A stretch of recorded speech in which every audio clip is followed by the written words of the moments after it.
like to call the Town Council public hearing to order 7 p.m. Tuesday, April 28th, 2020. Roll call, Ms. Talbot? Sorry. No, by now. Mr. Borrowy? Present. Mr. Jenks? Present. Ms. Nichols? Here. Chairman Norris? Here. Mr. Slocum? Here. Mr. Talbot? Here. Mr. Veliver? Here. Mr. Walsh? Here. We have a quorum, Mr. Chairman. Thank you, Ms. Talbot. Please rise for the Pledge of Allegiance. I pledge allegiance To the Flag of the United States of America and to the to the republic republic for for which it stands, stands one one nation, nation, under under God, God, indivisible, indivisible, with liberty and and justice justice for all. for all. Okay, thank you to everyone for attending tonight. I want to welcome members of our community that are watching this evening. We wish we could be doing this in a more personal basis, but this is the best we have in light of the COVID pandemic. We hope that you will be engaged as best you can and try to get us whatever comments. I actually have an email that I just received, which I will look forward to reading into the record on behalf of one of our constituents. I really hope and pray that the community is engaging in this budget. As we all know, this is a very, very difficult budget process this year in light of all of the impacts of the COVID-19 pandemic.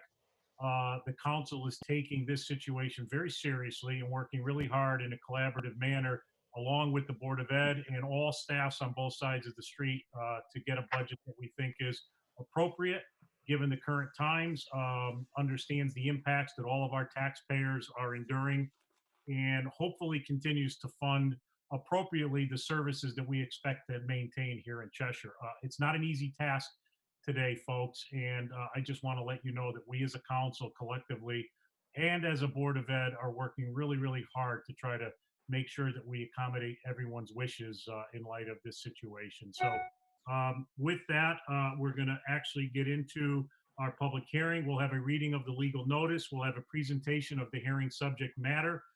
After that, we'll open it up to questions and comments from members of the public if they've been so kind to send some in. As I said, I have a letter here that I'd like to read into the record.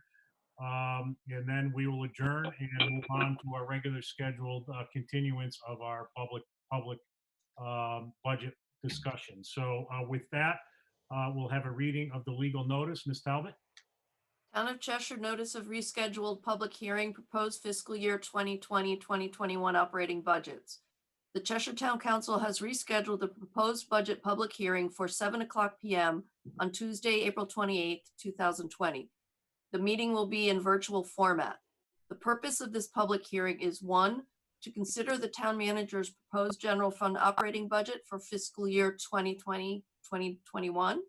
The proposed mill rate for fiscal year 2020-2021 is 34.15 mils for real estate, personal property, and motor vehicles.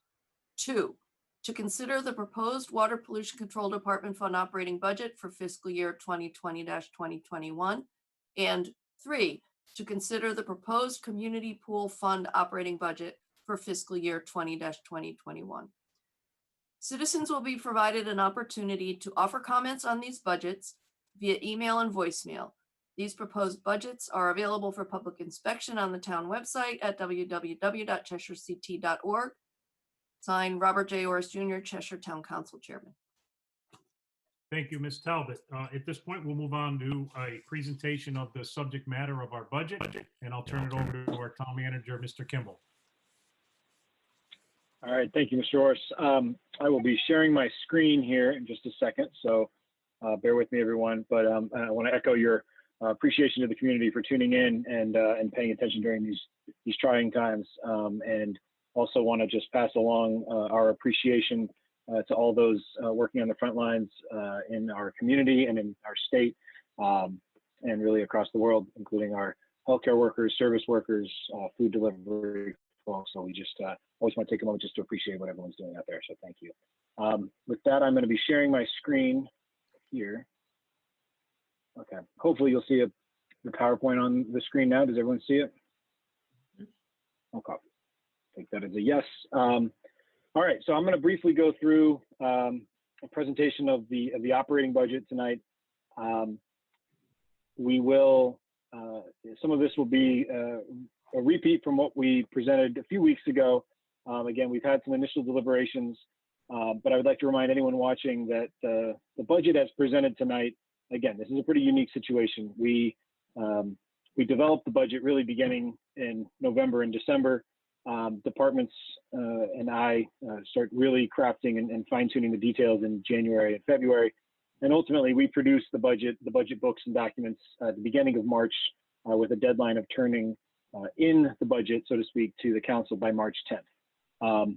What we have here, again, as you're aware, that's right around the time that the COVID-19 pandemic really began to hit in full force and cause delays, the virtual meetings that we're experiencing now, and a variety of other impacts, as we all know. So I say that at the outset just because the numbers you'll see initially were developed pre-pandemic. We've been talking extensively about how we're going to pare those numbers back and make some adjustments both in the current year and the following year, which we'll get into later in more detail, and again, also at future workshops. So I just want to put that context out there as we walk through this. And so with that, the budget, let's move my screen here. The proposed operating budget is $117,614,532. As you'll see on this slide, general government represents just under $34 million in this proposed budget, an increase of 3.86%. The education budget, just slightly modified from what the Board of Education recommended due to a position that I'm proposing splitting with them, is at $75,545,054, or an increase of 2.98%. Debt service is an increase of 4.91%, or $325,000. Capital non-recurring, when I proposed this budget, I made a slight adjustment down by $100,000 in the CNR fund for the annual, getting a notice here, all right, for our annual appropriation there. Contingency held flat at $125,000. And this year, as those will recall, last year we had a lot of uncertainty regarding state budget proposals with respect to the teacher pension assessment. And this year that is not a proposal, and so that has been zeroed out as a budget item. All right, here we go. Not sure why it's not changing screens here. There we go. All right. The budget context, again, we are dealing with an unprecedented time. I think the context really 1, 2, and 3 could be the COVID-19 pandemic. As I said at the outset, this budget was finalized the first week of March. But in addition to COVID, we are always looking to the revenues that we expect from the state. This year, we have minimal changes from the expected budget at the time we were developing this, and the governor's proposal held consistent with what we were expecting, actually just slightly lower by just under $14,000. We have expiring union contracts that are currently under negotiation. All of our union contracts on the town side are expiring by June 30th of this year. We also have 2 major initiatives, one being school modernization that many folks are familiar with here in town, including the School Modernization Committee that's been formed. And then also we were right in the middle of reviewing the results of a month-long planning process with the Bartlett Park South Chapman property. And that's, again, something that's still on the forefront. We hope to keep in mind as we consider some of the budget impact in this budget. Proposed revenues, you'll see the pie chart. We are, as many towns in Connecticut are, we are almost exclusively reliant on the property tax. You'll see in number form here on the next slide that 82.51% of our budget is derived from property taxes. You'll compare that to the way things were in fiscal 16, and you'll just notice the trend as our non-property tax revenues have decreased, including payments in lieu of taxes, the pilot payment there, largely from the state. In addition, grants and aid, education, and other items have been decreasing. The percent of our budget that's funded by the property tax has had to increase. Proposed expenditures to match, you'll see, no surprise, the largest portion of our town budget is the department, our education budget. at $75.5 million.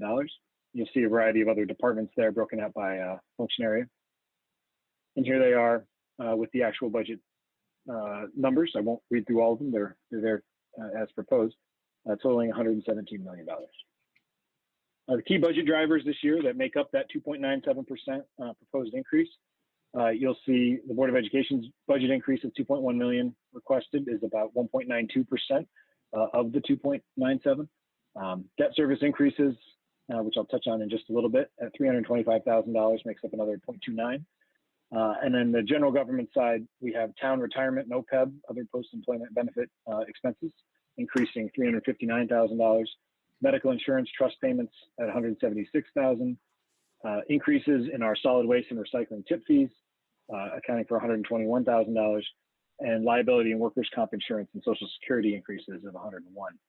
All other changes, including the impact of minimum wage adjustments, totaling $115,000. That makes up the total $3.3 million increase.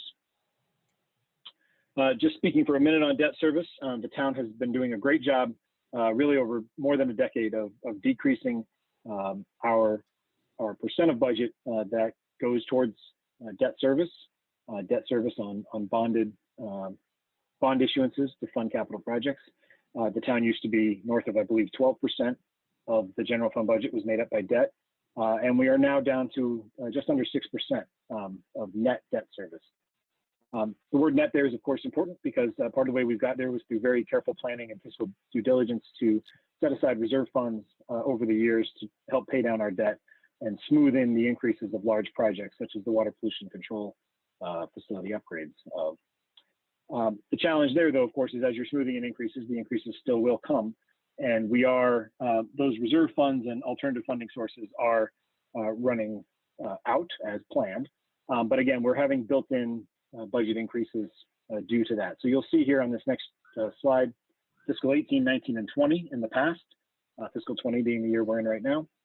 We've only had to increase those years, or actually had a decrease in fiscal 19 of $16,859 in the far right column there.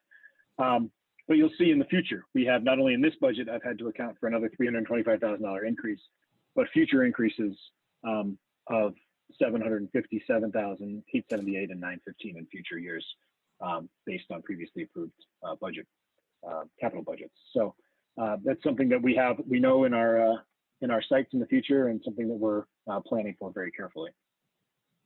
And just to kind of graphically show that, again, the blue is the use of reserves or other funding sources. And again, as we've smoothed in these increases, but you'll see the red taking up its place unless other reserves are identified or other funding, windfalls or others that can supplant some of those reserve funds. And again, just kind of taking that same chart forward, and I don't want to paint a dire picture. We're not on our way back to 12% or anything. And this is part of our due diligence and careful planning to maintain our AAA bond rating. But it is just a recognition that while we've gotten probably as low as we can get, and with some of the projects we have in the hopper and future school modernization efforts, we can expect the debt service to start to creep up a little bit as a percent of our budget. The proposed budget represents a 0.93 mil increase from our current mill rate of 33.22 to a proposed 34.15. This just shows that while this year is not a revaluation year, that was last year's budget. So this year, unless anyone's had a significant change, modification to their house, your housing value as appraised and assessed should be staying relatively flat. The impact of the mill rate as proposed would be an increase for the average taxpayer of $215, as you'll see there at the bottom for the year. We've also looked at this historically as it compares to the changing average assessment, which in this case, the average assessment in town, actually on both real estate and motor vehicle, ticked up a little bit. So that has the impact if you take the new average of increasing, as you'll see there at the bottom, the increase on an average house with 2 cars to $281 increase there. And comparing that to prior years, we've really held the line on these tax increases, as you'll see over the last 10 years, pretty successfully, typically under $200. So just for food for thought there as you see some of the increases in the past. Just quickly on the water pollution budget and the pool budget, the total budget for water pollution control is $4.1 million. This actually represents a decrease of $326,000. This is due to, as you saw in that prior chart, a decrease in use of their fund balance to pay debt service that was bolstered by a settlement with the Department of Corrections. And this is a planned drawdown as we've decreased that amount that the WPCD is paying from reserves. And here's a copy of their actual budget. And then over on the pool side, total of just over $1 million pool request, which is an increase of $68,781. This year's proposed subsidy is $396,922. That comes out of the general fund to supplant the rest of the $1 million that's not made up by pool generated revenue. This year, and in part, or in large part, due to the fact that we're closed for multiple months here due to the ongoing crisis, the pool subsidy is currently slated at $517,360 for the current year, despite some of the furloughs that we've taken in recent weeks. While tonight's hearing is not on the capital budget, this is the operating budget public hearing due to the way the calendar works. This is the first year we've also tried to present a capital plan at the same time as the operating budget. Historically, we've done this in the summer, and it's usually approved by August 30th. That's the way our charter defines at least the deadlines for approval. This year, in order to try to have some of these conversations at the same time as the operating budget, I have presented a capital budget along with the operating budget, but we won't be going into detail tonight on that. But just to quickly summarize, it does include a 5-year capital plan, but only the first year is appropriated for those folks that are following along. Again, there will be a separate public hearing to be held in the coming weeks on the capital budget. But in quick summary, there was $74.6 million requested by departments. I reduced this by $6.7 million for a total of $67,859,000 over the 5-year plan. This is an increase of about $9.2 million over last year's 5-year capital plan. It's important to note that offsetting grants and cash that we designate through CNR help offset this total funding. This reduces the total net capital cost to just over $60 million. And the adopted 5-year plans on average have been about 53.6 gross or 44.4 net over the last 5 adopted capital budgets. And here you'll just see some of the historic trends with respect to our capital plans. And finally, on capital, at least the first year recommended fiscal year 21 projects total $12.1 million, which is an increase of about $598,000 over last year's adopted budget. And then just want to add a couple slides here to talk about the current context. Over the last few workshops and in conversations with the council, we're all very understanding of the current economic realities, and we are looking at ways to try to achieve a flat mill rate this year. There's a number of sort of levers the council has at its disposal to try to get there. So I want to just kind of briefly overview some of those as we just kind of put some context for the conversation. The budget that I presented on March 10th and again tonight, as I said, represents a 0.93 mil increase for the tax rate, which totals $2.5 million, $2,567,497. In order to get to a flat mill rate or a no tax increase, we would need to find that $2.5 million either through expenditure cuts, as you'll see in that first bullet, in fiscal 21's proposals. Also, proposed changes to revenues, as we have an evolving picture of what next year is going to look like, both positive and negative. A couple of considerations are a $200,000 increase in revenue, actually, because in the next year, because we won't be holding a lien sale, which actually negatively affects this year's revenue. But that's a consideration that will be going into next year's revenue picture. But also, we have increasing expectations that we'll have an increase in building department revenues of $40,000 over what we initially proposed, now that some recent proposed projects have gotten farther along. And however, on the other side, we know that the investment income, we maintain our cash balances in a variety of investment vehicles. And ultimately, the interest rates, as we all know, have plummeted over the last few weeks since the crisis started, and even the early part of the year. and we're going to have to make about a $270,000 decrease in the investment income, give or take, as we're trying to model out what our expected revenue from investment income will be next year.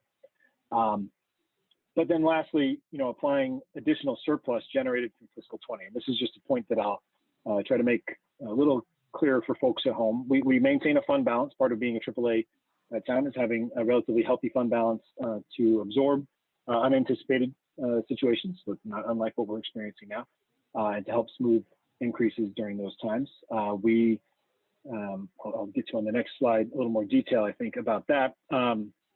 And this may be a little harder to read for smaller screens, but this is out of our budget book. And again, just to quickly walk through, on July 1st of 19, we had a available fund balance. This is, again, reserve funds, if you will, of $12.659 million. We did appropriate into the fiscal 20 budget a little over $1 million, which ultimately resulted in an unassigned fund balance of $11.596 million, or about 10.47% of our expenditures for fiscal 19. We have a policy to maintain that 10.47% above 9.25%. If you work your way down and see the results from fiscal 20 expected estimated activity, that's a surplus, if you will, of 1.199. That's $1.2 million expected surplus. Would result in a fund balance of 12.796. However, we budget, even before the current pandemic, we always budget a portion of that fund balance and appropriate it into the following fiscal year. So $800,000 in this budget is already assumed to be appropriated as revenue, if you will, for the next fiscal year. So ultimately, the unassigned, undesignated fund balance for July 1 of 2020 is expected to be $11.996 million. And again, that would be about 10.54%. Based on that $1.2 million surplus. That's an increase of about $400,000 before any of the recent COVID changes or anything is discussed. So ultimately, that represents about 1.469 million over the 9.25% that we keep as our floor minimum that we should maintain in our fund balance. So I know there's a lot there and a lot of numbers, but I just want folks to kind of have an understanding of what we're looking at with respect to fund balance. And now, in the current year, we are obviously taking a number of actions. We have buildings and some facilities that are not being operated. We have instituted freezes, some furloughs, hiring freezes, and we are in the process and in collaboration with the Board of Education looking really hard at generating current year savings that can bolster the surplus number that we were just speaking of. Again, as another lever that might be used at the council's discretion to offset and try to get to that flat mill rate, in addition to cutting expenditures on both the town and Board of Ed's budget. So just quickly here, we were currently, it's kind of as of yesterday, and these numbers are sort of evolving as recently as last night, with some of the Board of Education numbers being updated, but we come up with about $1,083,000 in total expenditure estimate revisions. These are increased savings over what was estimated in the budget. That's net of an assumed $250,000, which again, that number is changing, I believe, carryover requested for special education as of yesterday. That includes closing and lapsing some CNR projects, a spending freeze on non-essential items and personnel, and current year furloughs and a hiring freeze. We are also in the current year projecting a $524,000 net revenue loss, again, from investment income and revenue in park and recreation and pool and other areas that won't be coming in while buildings are, while those facilities are closed. And ultimately that, if you net those out, comes to $559,733, which again is in addition to that $400,000 increase we already assumed in our fund balance on the prior chart. So just kind of want to put that as some context and as a potential path forward without getting into specific numbers. What I think the council will be grappling with is using some portion of that fund balance generated from the current year surplus to offset fiscal 21 expenditures and budgets above the $800,000 already assumed in the budget. And really any difference there between that number and the approximately 2.6 million representing the 0.93 mils will need to be made up by expenditure cuts between the town and the Board of Ed budget. So just kind of trying to simply summarize those two main areas that the council will be grappling with. I think with that, I just wanted to show we have a number of upcoming budget workshops. We've held a number already. This Thursday, the Board of Education will be presenting their budget. Next week, on the 5th and the 7th, we have DPW, grounds, water pollution, and public property, along with library and arts place. And then the proposed public information session is on May 12th. And all of our documents are available online. And we do encourage folks to reach out and participate. And I hope we have some questions tonight. And with that, I'll stop the share.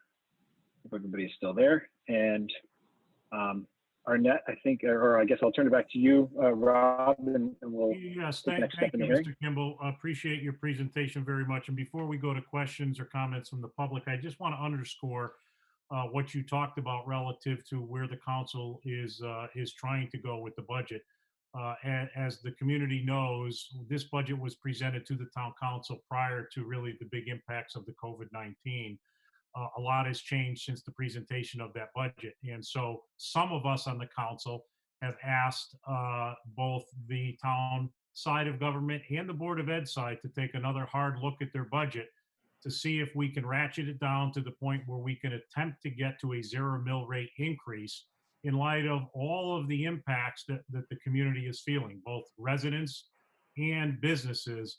There's a lot of unknowns. There's a lot of people hurting right now. And I just want the community to recognize that we as a council and your elected officials understand that. And we're going to do all we can to address that issue and also to walk the path of ensuring that we're not gutting services that we all believe we continue to need and serve the community with. So that's the tough piece that we're all grappling with as a council. It's not an easy task, but I can tell you we're all working shoulder to shoulder to try to represent your interests the best we can. I don't think this is going to be easy budget for any of us. And whatever decisions we make, I don't think they're going to be perfect. But I want the public to know we understand the times that we're living in and the impacts that all of you are suffering as a result of the shutdown of this economy. We're not taking that lightly. And I hope at the end of the day, our budget will reflect that. So I just want to make sure the public understands that, you know, the budget that was originally sent over to us was done pre-COVID, and a lot has changed since then. And we recognize that and are doing what we can to address and adjust the budget. So that's all I have to say on that issue. At this point, I'd open it up to Ms. Talbot. If you have anything from the public in terms of questions, I'd love to address them. We have no comments from the public as of now. If any come in, I will indicate to you, Mr. Orris. Okay, great. I actually have an email that I received, and I would enjoy reading it to everyone and put it on the record. It says, "To whom it may concern, considering the current fiscal crisis, high unemployment rate, and many unanswered questions that currently surround our near future created by the COVID-19 pandemic, I humbly suggest that the Cheshire Town Council consider a freeze on the budget for the coming fiscal year. While no one can predict an end to our current crisis, many of the country's best medical minds are predicting a second wave in the pandemic this fall that may be, if history is our teacher, even more severe than our current crisis. That said, people in Cheshire are nervous, many are worried, and some are struggling with the idea of how to pay their bills. Consequently, I would say it is fiscally irresponsible to ask Cheshire residents to fund any increases in the town's budget for this coming year until we as a town, state, and nation know what we are facing. If the U.S. economy can take a backseat to the health of our citizens, I believe the town of Cheshire can live within its current means for a fiscal year. Sincerely, Peter J. Malia, 36 Wildlife Court, Cheshire, Connecticut." Mr. Malia, I want to thank you for that email. Hopefully we just addressed that. I certainly, as one member of the council, and I think all of us on this council, recognize what we're dealing with. And we're grappling with a lot of the same things that you referenced in your email. So I thank you for taking the time to write that. Rest assured, we hear you. So with that, Ms. Talbot, if we have nothing else, does any other council members have anything that they'd like to read from the public if they've received it? Okay, seeing none. If there's nothing else, Ms. Talbot, on your end relative to questions, And nothing else. I assume we don't have any proponents or opponents' statements to be read since we have nothing. I have nothing other than what I read from Mr. Malia. So I guess with that, if there's nothing else, I'm going to go ahead and close this public hearing at this point, and we will then move on to our regularly scheduled joint town council special meeting and budget meeting. And with that, I'll turn it over to our budget chair, Mr. Borrowing. Thank you, Mayor Orris. We appreciate that, and appreciate that there are people that are watching us, and knowing that we are working hard reviewing the different departments. As the town manager showed on his slide, we do have 3 more evenings that we'll be spending reviewing different departments and budgets, and we have already spent 3 evenings reviewing different departments and budgets, and we're really looking to figure out the fluid situation that we have. That this is my 17th budget, and I have never seen one that's been like this. Society is unsure what's going on in terms of whether we'll be open or closed, and what services we will need to provide. But I think it's also fluid as to what the current expenditures are going to be, and what's going to be left at the end of the year. And I think that's something that's constantly being refined. And we saw more information from the Board of Ed last night on that. Mr. Kimball presented some more information for us on that as well, on the general government side. But we also need to decide what the projections for next year are going to be in terms of expenditures and revenue, and what services might be open, what might not be open. And that's what we're going to continue doing tonight as we look at planning and economic development, and the town clerk and the registrar's budgets. So I would ask Town Manager Kimball if he is ready to, do you want to start with the order we have, the planning first? I'm just looking at everyone that we have in the waiting room, and I know we had folks that I know we have Bill Volker here, so we could certainly start with planning. I'm Sean, waiting to if you see. I don't think mind, we're going can I just jump in for a quick second? My Sure. apologies. Yep. I just wanted to make a statement before we get started, and acknowledge the passing of someone who I think we all know well, Mr. Dirk Kleist. Unfortunately, Oh. Mr. Kleist passed away this last Saturday. I received an email from his Oh. wife, Cynthia, over the weekend, and Durf passed away on Saturday of potentially a heart attack, from what I know at this point. And I think it's certainly appropriate, and thank you, Mr. Slocum, for mentioning as well. I certainly was going to bring it up tonight. You know, the Kleiss were always very active in our budget process, and Durf was certainly always very active in coming to our meetings to express his thoughts on a variety of aspects of our budget. And I just think it is absolutely appropriate that we send our condolences to the Kleiss family on his passing, and certainly thank them for all of their hard work. I know everything they did came from the heart, and they really meant very well with all of their comments and suggestions relative to the town. So, Cynthia, if you're watching or listening, our condolences to you and your family, and rest in peace, Durf. Unfortunately, this is difficult. So, I just wanted to take a moment to recognize Durf. Thank you, Sean. No, I appreciate that. Thank you. So actually, it looks like in the meantime, we have a few of the other departments here, Mr. Borrowy. So if you'd like, again, I think maybe in that order, I think you suggested planning. That's fine with me. We can pull up. We have some very brief presentations with respect to those, and mostly it's going to be in the budget books and looking through the line items. So I think it's up to you, but we can certainly start there if that works. That absolutely. Okay.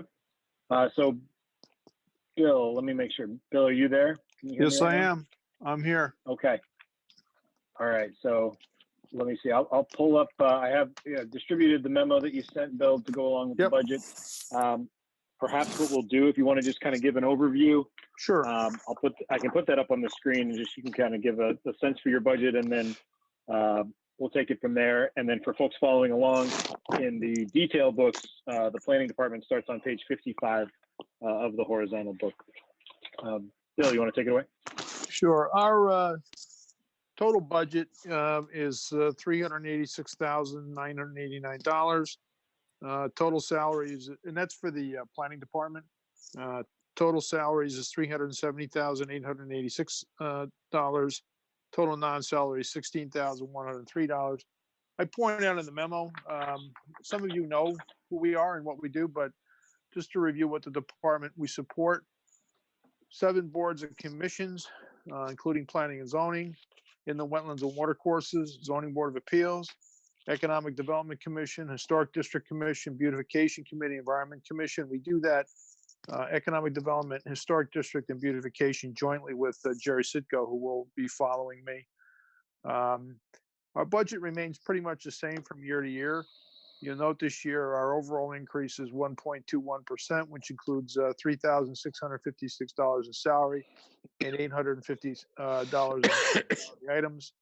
The non-salary increases include advertising of $500, training for the zoning enforcement officer $200, and membership fees for professional organizations $200. And there was a net deduction of $50 for reference materials, which gets us, or a reduction for reference materials, which gets our overall net of non-salary to $850.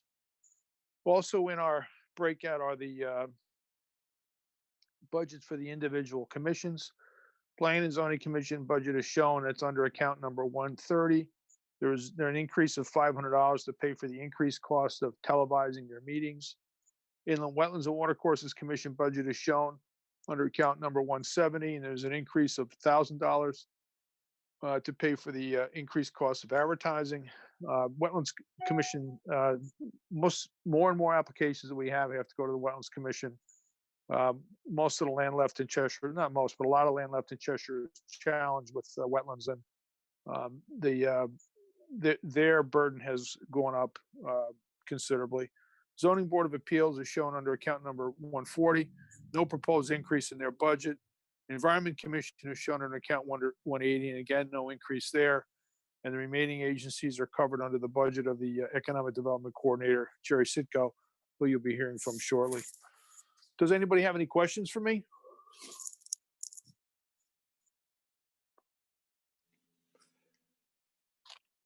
Any questions?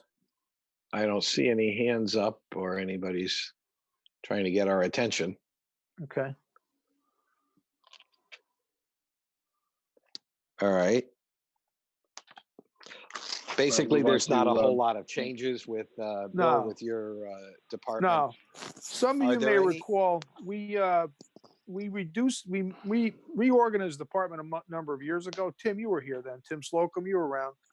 And we eliminated a full-time position. Our department includes myself, full-time. Suzanne Simone is the environmental planner, full-time. Part-time zoning enforcement officer, Mike Strollo. And then we have our professional supports, Jocelyn Patrignelli, who is our administrative assistant, Catherine Donegan, who is our executive secretary, and then Bonnie Lavigna is no longer under my purview, at least in my budget, but she's a clerk typist who used to be in our budget. Now she's in Jimmy Jascott's budget. You will recall that Bonnie does a lot of work for other departments as well. So that's the size of us. Yeah, last year we moved that position into the General Services Department as it kind of flexes between departments where the need is, including town clerk and other spots. I have a question, Tim Yes, Slocum, if Tim. I could chime in. Thank you. Bill, I know this isn't particularly a budget question, but I think it would be important information for the public, knowing full well that your boards and commissions are obviously in some mode of suspension. Just a general opening sort of response to that would be that this is setting back development in town, or at least applications thereof. How far? How badly? No, we're not what do you bad, foresee? Tim. Actually, we're going to start in a couple of weeks, so we're not really set back at all. In fact, Excellent. what we've been doing, I want you guys to understand what we've been doing is trying to stay up with everything. We've done a lot of preliminary reviews for plans. We're trying to get the plans that will come in, have come in, as ready as we possibly can be. In fact, we got our agenda prepared already for our first meeting, which would be virtual meeting, which will be May 11th. So we're not set back at all. I think that would be erroneous for the public to have that belief. We're working with people. We have people that have expressed an interest about coming forward. We've encouraged them, and they have taken advantage of sending us preliminary plans, which we send out to all the departments for review and discussion. We've set up some conference calls, and in fact, we're going to set one up tomorrow again for one that will come in shortly. So we're not sitting on our hands, Tim. We want, Excellent. we recognize that it's really up to us to help with the expansion, promotion, support of the economic base. We know that there's people out there that want to do some things, and we're going to start doing our virtual meetings on May 11th. Haven? Yes, Mr. Orris, please. Bill, I just want to thank you for clarifying that because, we as a council have been working hard to make sure that all of our committees and commissions have the tools to be able to operate and to support the private sector to the extent that they need us to support them. We all recognize, and I know you especially do, that the community is hurting and businesses are hurting. And the last Yep. thing we would want to do is to hold them up, particularly those entities that are able to advance projects. We would not want to be holding them up. So I'm really happy to hear that planning and zoning and you and your staff are supporting that effort because I do think it's critically important. So thank you. Rob, you've gotten to know us. We don't operate that way. I want to keep things moving. I want to be a customer service department from that perspective, and we do enforcement as well. But we want to keep moving, and we also recognize the role that we have in keeping those things moving, and we're going to continue to do that. Well, Bill, I thank you because I know not every town is doing this kind of stuff, and I want to praise the council staff and the Board of Ed and what they're doing. I think Cheshire is really leading in making sure that we continue to conduct business as best we can to support the private sector and the members of our community and the businesses that we serve. So I think it's important to continue to do that, and I want to underscore that because I think we are really leading edge compared to other communities from what I hear. So thank you. Well, happy to hear that. And if any member of the council would ever like to discuss anything specific with me, we can't obviously go on the record in this forum, but if anybody would like to talk to me about anything, please feel free to call. Thank you, Bill. Thank you. Are there other council comments? Oh, yes, Mr. Talbot. Thank you, Mr. Bowery. Bill, and this, unfortunately, you're going to be the guinea pig for this question, but just a heads up to Mr. Sitko and Ms. Brennan and the registrars that this question is going to be coming your way very soon when it's your turn in front of the spotlight. And I guess, Bill, if you don't have an answer now, I'm not looking for one, but it's certainly something I'd like all the department heads to think about, and that is, given the fact that you've had to completely change the way you do business, is there things that you would change going forward, despite the fact that COVID is going to be over someday? Are there lessons learned from doing this and ways that we are currently doing business now that can carry over to a post-COVID world that could end up in savings for the community? Well, you're asking me a question I haven't had a chance to even think about. Yep. The thing that I will tell you, Peter, is that I've been coming into the office every day. Jerry's been coming to the office every day, and we're rotating our staff to keep them healthy, to keep them safe. We'll think about it, certainly, and if the council has some specific goals in mind, we'll certainly, like to be able to think about them in that context. So. Yeah, I guess more, Bill, and I apologize for kind of making you the first one to have to face it, but I actually, when I was looking at the documents that the town clerk sent, that Ms. Brennan sent, and I see the way that they have changed doing business. They're starting to do more things electronically, and if we can do more things electronically, whether it's the town clerk's office or other departments, I guess I just don't want to have a situation where in a post-COVID world, we automatically go back to doing exactly what we used to do before this happened. I mean, yeah, I think if there's any silver lining to this, it's taking a real hard look at how and in different ways that we can do business. And you know what? Maybe some of the ways that we're doing business now with this pandemic that we're dealing with, maybe it's a better way to do business as we go forward. I appreciate that. I just want you to remember what we do though is related to dirt. It's related to development. It's related to land use. It's related to creating projects, and a lot of that's face to face. We miss that. A lot of it's being in the field. It's a little hard for us, and again, I point out to the council, we have 7 boards and commissions that we provide service to, and virtually all of them are related in some way to the land. And it's a little tougher for us to do things electronically. We miss the face-to-face meetings right now. We're doing some virtual meetings. We've done a couple of those. We're going to do some conference calls, but it's a little different from what I do. And I appreciate what you're saying, Peter. But Yep. I know you're going to have to look at us all in the context too of what it is we do and what we try to accomplish. For that. So. And We'll think you're about it. right, I could Bill. just jump in. You were probably, Bill, the wrong department to start off with. There are going to be some departments that can't do it, but I think there's ones that we can look at. I'm thinking, the other one outside of, I mentioned town clerk, I think of building inspector, and the fact that as much as we would like to send building inspectors on site, has it been effective to do it by having photos sent in? So is there ways we can look at to change the way we do business? Sure, I understand that, and Yep.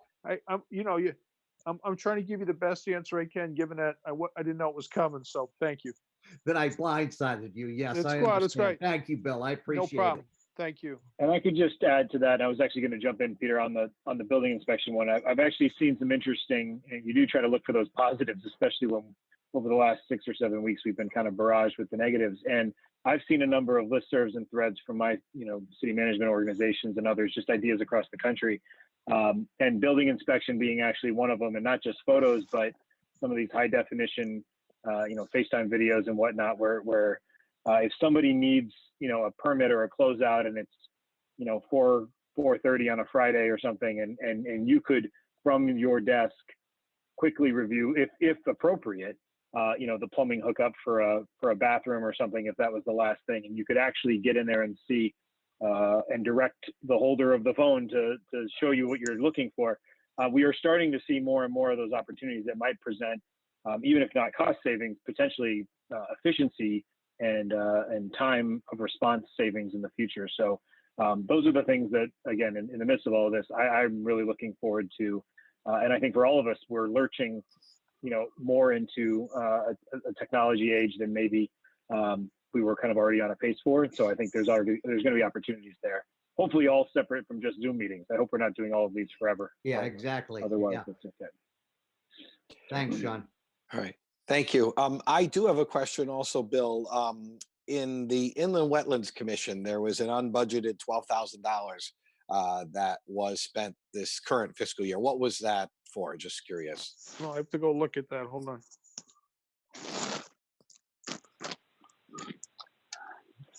It's under other, and I it was doesn't gonna say say, anything other than David, other. do you have a page? Yes, page 72. Sorry. Well, in the quick answer, Yeah, I don't know if I can give you that answer tonight. I'll have to check that. Okay. I think I have that, Bill. That was third-party review that the wetlands was requesting, third-party engineering review. Oh yeah, and that's reimbursable. Okay. Yeah, the third-party reviews are reimbursable. Okay, by the applicants. So. Very good. Thank you. Yeah. All right. Are there other questions? I keep sliding back and forth, and I'm not seeing anybody else. So I guess we're ready to move on then. All right, Bill. Thank you very much. All right. I can leave. Sean. Sure. I think you're good. I'll call you if we need you back. Listen, I just want everybody to know throughout this meeting, I've had my cats on my lap sleeping peacefully. Okay. So it's been a complete success from that standpoint. I love you guys. Good luck with everything. Okay, thank you. Thank you, and be safe. Well, you too. All right. So I guess economic development. All right. with whether Uh, Jerry has a cat or a I'll- dog or not. I don't know if he has cats or not, but I have Jerry Sitko here on the line. Jerry, you're unmuted if you're there. No, I don't have a cat on my lap. I don't think I'm the godfather. No. Okay. Okay. Thank you very much. I am responsible for 3 commissions: the Historic District Commission, the Town Beautification Committee, and the Historic District. And all members are active, and they're under great leadership. I have to give a shout out to the leadership and the active membership of those groups. The HDC has a very modest budget. It's $2,275. The HDC is basically a land use commission. It has statutory requirements that it has to meet. Its budget is primarily made up of legal expenses and secretarial expenses.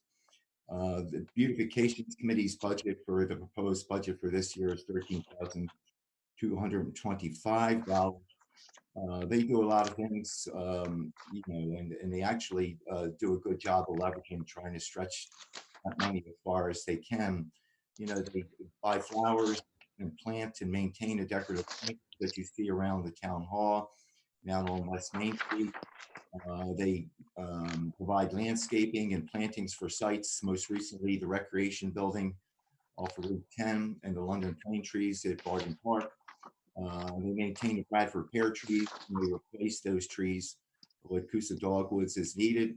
They're also active with the Adopt a Spot program. They give out beautification awards to commercial properties, and they take up Arbor Day activities. They'll have ceremonial plantings at schools. They do trees to be appreciated, notable trees. They'll recognize those. And they also participate in the Chamber's Home and Garden Show. Of course, they didn't do it this year because it was canceled because of COVID-19, but I expect that they'll be back next year. I'm going to talk about the EDC's budget in a minute, but I wanted to talk about my role in the development scheme of things. My primary job is to recruit new development to Cheshire, and maybe I do it in a different way. It's not necessarily by design. It's done quietly because of, at the request of the prospect or the client. A lot of what I do doesn't show up ultimately in a box score, but I have to do it quietly because the client has asked for confidentiality. And I'll give you a good example of that. Counterweight Brewing rather. I worked with them, and Sean knew this, for a better part of 8 months before they walked into the town hall. Trying to look at sites for them, encourage them to come to Cheshire. The same thing happened with Hartford Healthcare. That was three years in the making. Napoli Foods a few years ago. That was 3 years in the making. And on it goes. Excel International, when they purchased the Alexion building, EDAC, when they purchased the Pratt & Whitney building, which is now Hanwha Aerospace, and another growing aerospace company that's in town.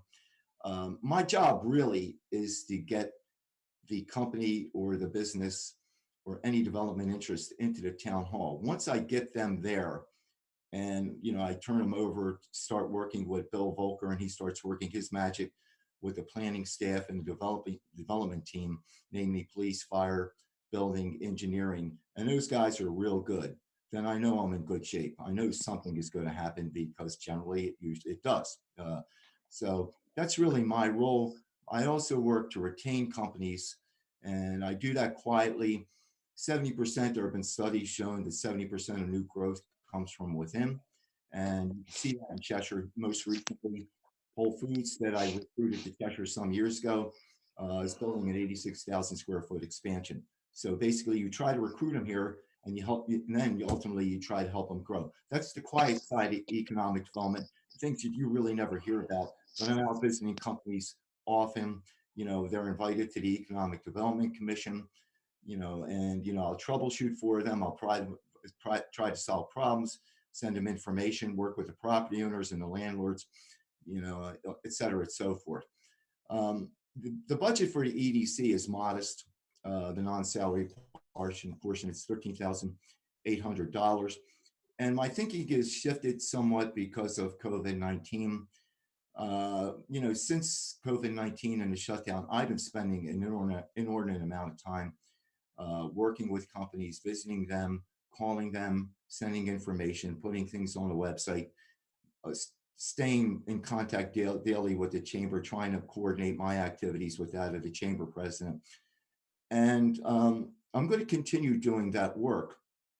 But, you know, getting through the crisis is one thing, but there's going to be a recovery period. And, you know, we can't stop encouraging Cheshire residents to support their businesses once the virus goes away. But, you know, we have to continue that during the recovery period. And one of the things I'd like to do is do a concerted and somewhat relentless marketing campaign geared to Cheshire residents and non-residents for that matter, to continue to patronize Cheshire businesses. It's going to be a long way back for them.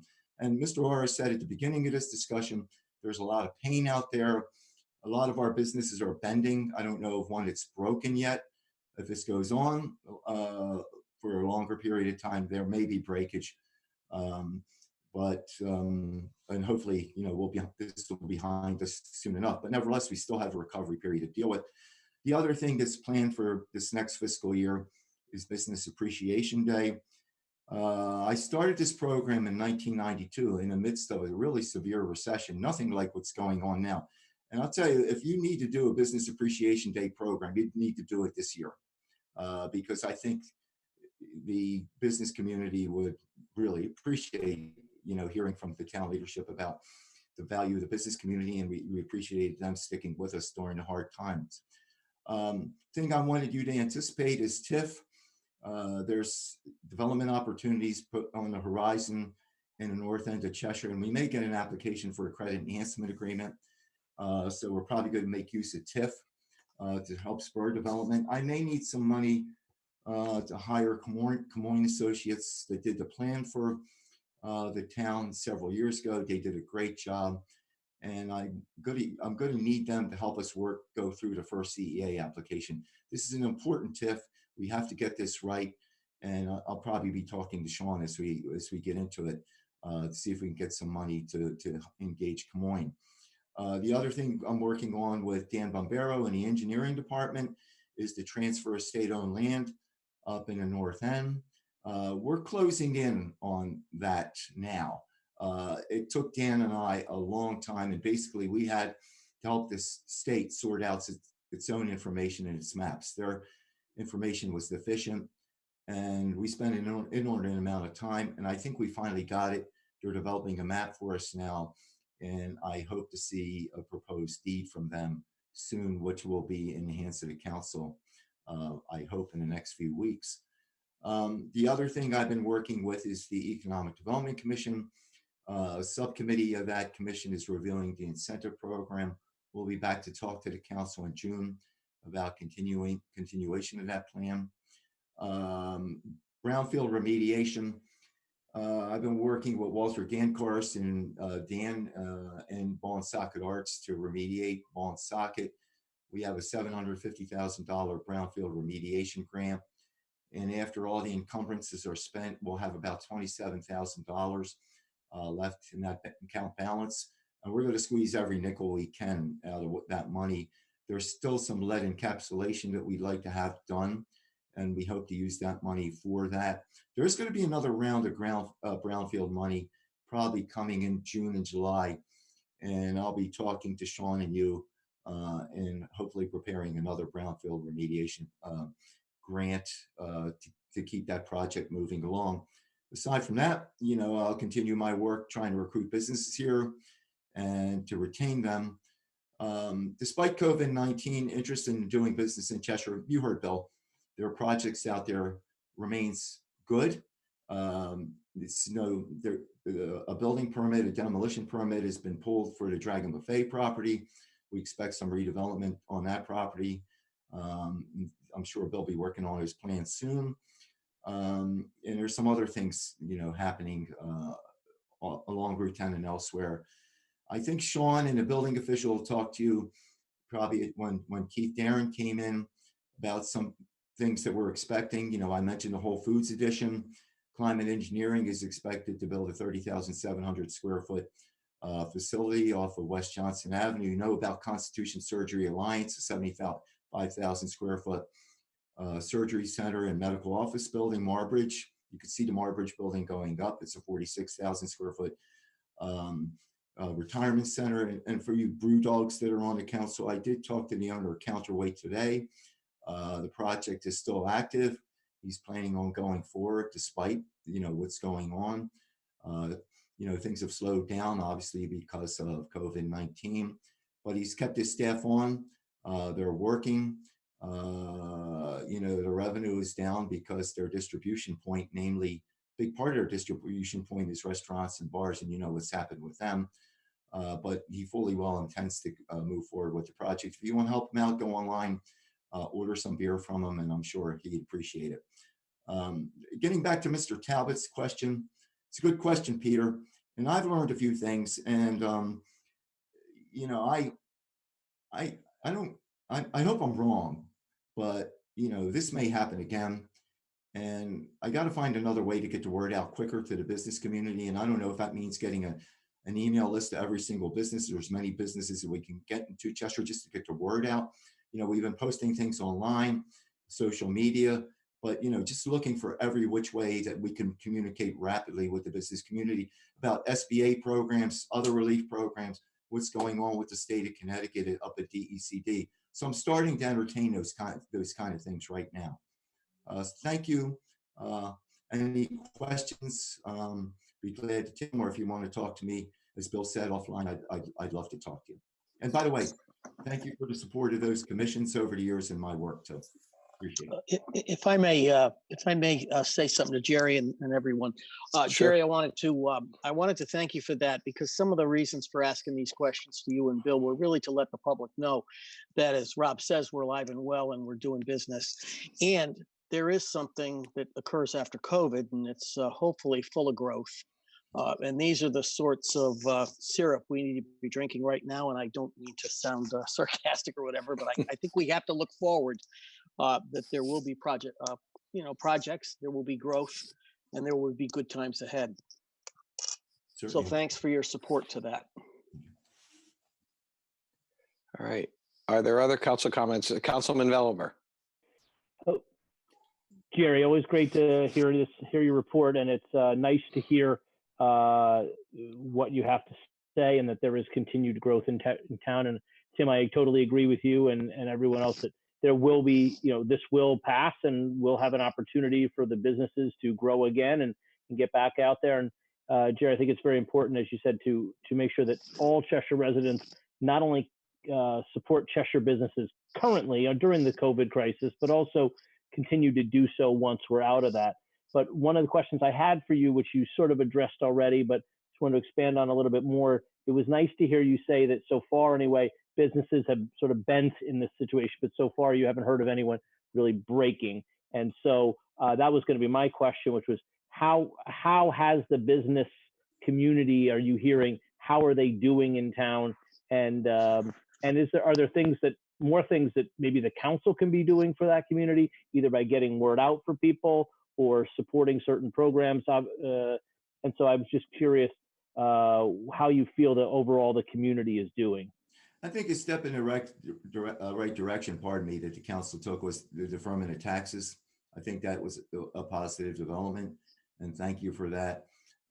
It depends on what business you're talking about. The restaurants are, you're not going to make up that kind of revenue in takeout and delivery.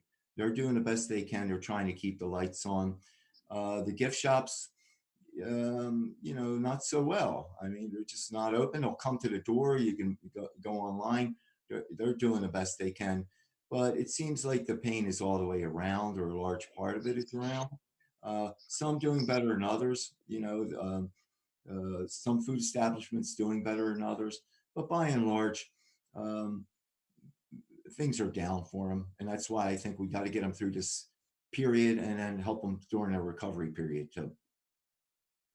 All right, thank you very much. Because one of the things I'm concerned about as we talk about this budget is not only are we talking about, what did we have before, March and COVID, but what are we going to have, when we come out of this, not only from from the real property taxes, but also from personal property taxes, making sure that that business community is strong and robust coming out of this is going to be very important for the town, not only because it's important for the town to have a robust economy and businesses and restaurants and other things.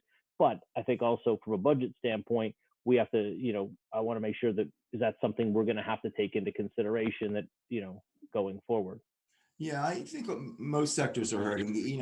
I called every single grower, and their sales are off. Why? Because, but a lot of them are taking advantage of PPP or EIDL, which is good. But we just do everything we can to get them through this right now, and I really appreciate the support of Sean and the council on this. Good. Thank you, Jerry, for all you do. Thank you. Yeah, Councilman Walsh and then Councilman Jenks. Thank you, Mr. Power. Hi, Jerry. Thank you for that information. And I know what Dave was just saying was a big part of my question is how connected are you with some of the smaller businesses in town who, the barbers, the hairdressers, the places like that have had completely shut down. You see something like Marshall's that has completely shut down. Business like that. It's concerning the longer they stay closed, how they will be able to reopen. And having my own newer business and trying to maneuver my way through PPPs and EIDLs and everything else, it's not an easy process right now. And it's not, the federal government, I wish they were as well oiled as the Cheshire government was, and they're not. And it's a problem. So I'm just wondering, have you been in contact with some of this smaller business, see if they need assistance with any of that stuff? I've been in contact with them daily. I've been visiting them. I've visited everybody from the auto dealerships or called them. I visited the Cheshire Welcome Inn, talking to the gift shops, the growers, the restaurants, you name it, Heinz. I've been there and I'm going to continue to be there. It's just not a good situation right now, to be honest with you, Don. And, I'm just encouraging them, if they haven't applied, apply for PPP, EIDL, do whatever they can just to get the word out. And, that's not foolproof either, because, what's going on with the SBA. They've had glitches with PPP and they continue to have glitches with PPP. A lot of our guys, on the other hand, have taken advantage of and are getting assistance from through PPP. It depends. It really depends. And I keep telling them, get out early, apply early, because the program's going to get oversubscribed in a hurry. So I'm in contact with them all the time. And I prefer to be out there meeting with them, to be honest with you. And in this environment, I know you shouldn't be out there, but where I can, I'm out there. Thanks, Jerry. I appreciate all you're doing. Thank you. All right, Councilman Jenks, you had a question or comment? Yeah, thank you, David. Hey, Jerry. First of all, thank you for always being willing to sort of entertain my my ideas. I don't see any of them listed in your memo to us, but that's okay. One thing I wanted to say though is, Lynn, looking at your budget, I'm sure this is it's a pre-COVID budget, so I understand that your advertising budget looks like you took that down a little bit, and you're mentioning wanting to do more advertising. So I'm assuming we might want to take another look at that as far as your advertising budget. And I also just wanted to ask you, if there are other things that we should be looking at for you in terms of your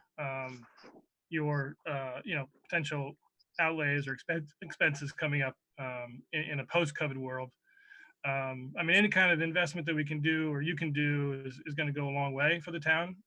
It can have a big benefit. So I just hope, in terms of whether it's technology or more marketing for you or whatever the case may be, if that's something that we could be thinking about now rather than later. Look, I could always use a little more money for advertising, to be honest with you. But the council's been good to me over the years, and I'm a pretty resourceful person. And if this was what budget you're going to approve, I'll live with it. I'll find a way to get the job done, to be honest with you. We will need some help with TIFTO. I will need some consulting services when we get to that point, because that's going to pay off ultimately, because the north end of Cheshire.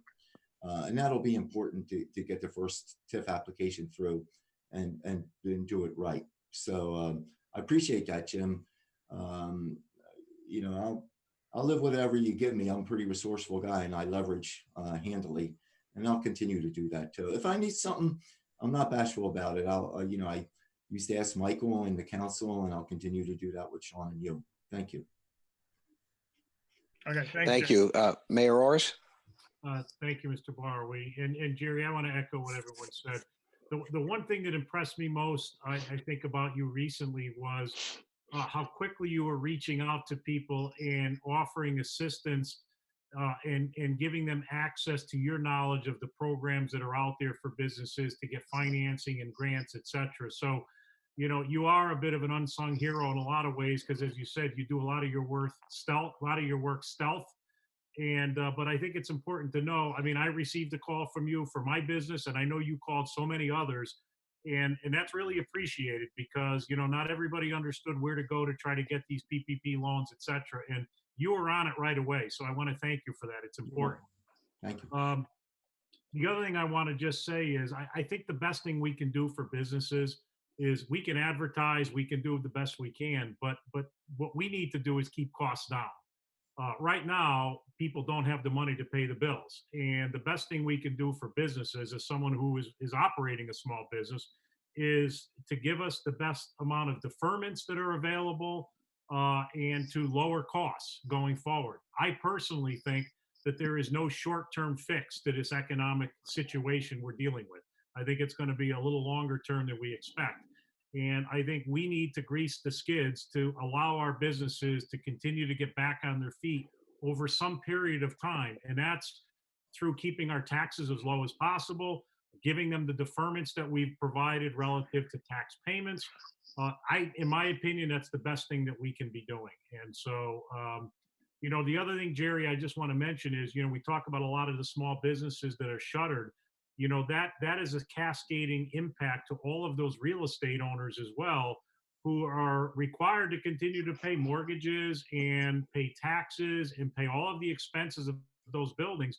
And I know, because I'm a real estate owner, a lot of tenants aren't paying their bills right now. They're taking deferments from their rental payments. So it's not just the businesses, it's also the impact on the real estate owners who are no longer getting the rents that they normally would get. So this is a big issue, and I think we need to recognize how big it is. And I'm not suggesting any of us are minimizing what this is, but, you know, there's a lot of hurt out there, not only from residents, but also businesses. And we need to understand that as we go through this budget process, in my opinion. So, Jerry, thank you for all you do.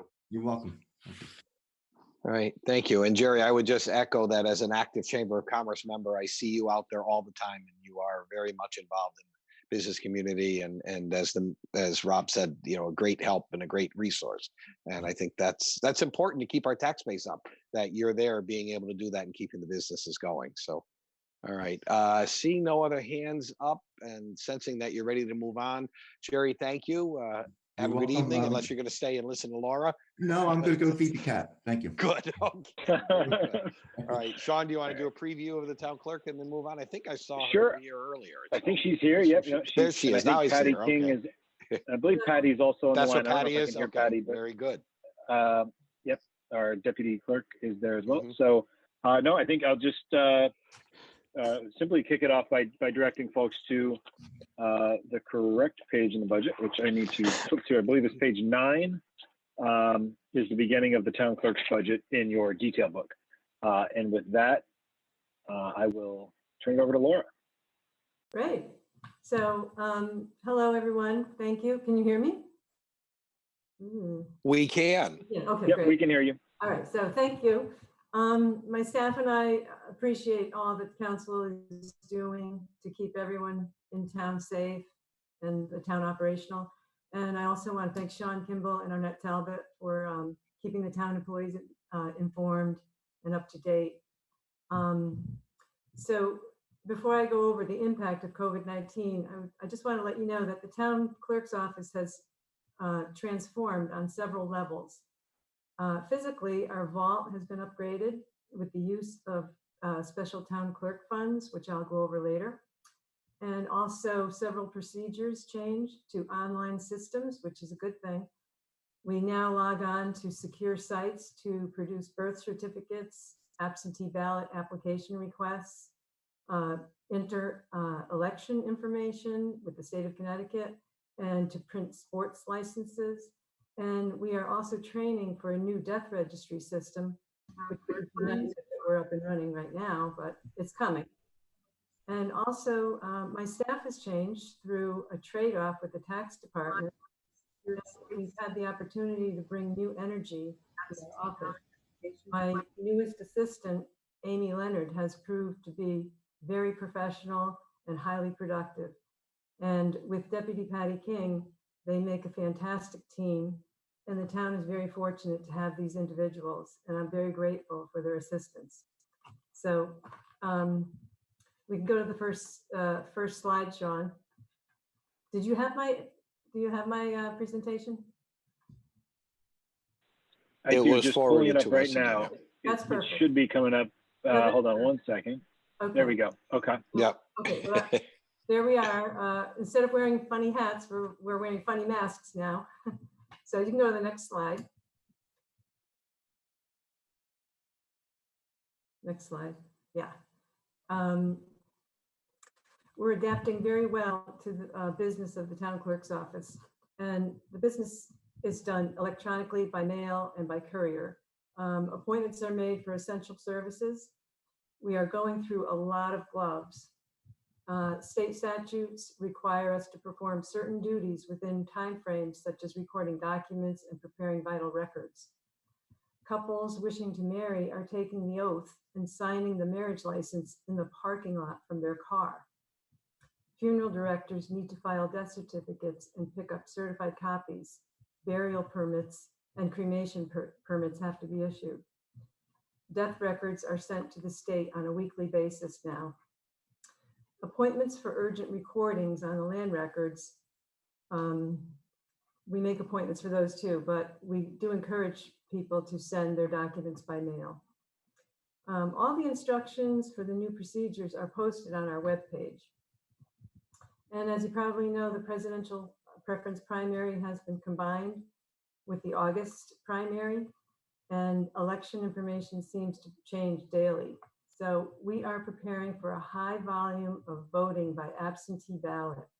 And my staff and I are prepared for whatever the governor and secretary of the state decide regarding the upcoming elections. So next slide. Staff and I are working alternate days and staggering hours, but it seems like 2 members are needed in the office most of the day because we are still busy. Our services will continue to be revised as needed. And dog licensing will be done by mail and drop off. The state of Connecticut is talking about allowing a relaxed late fees by giving residents until the end of July to license their dogs.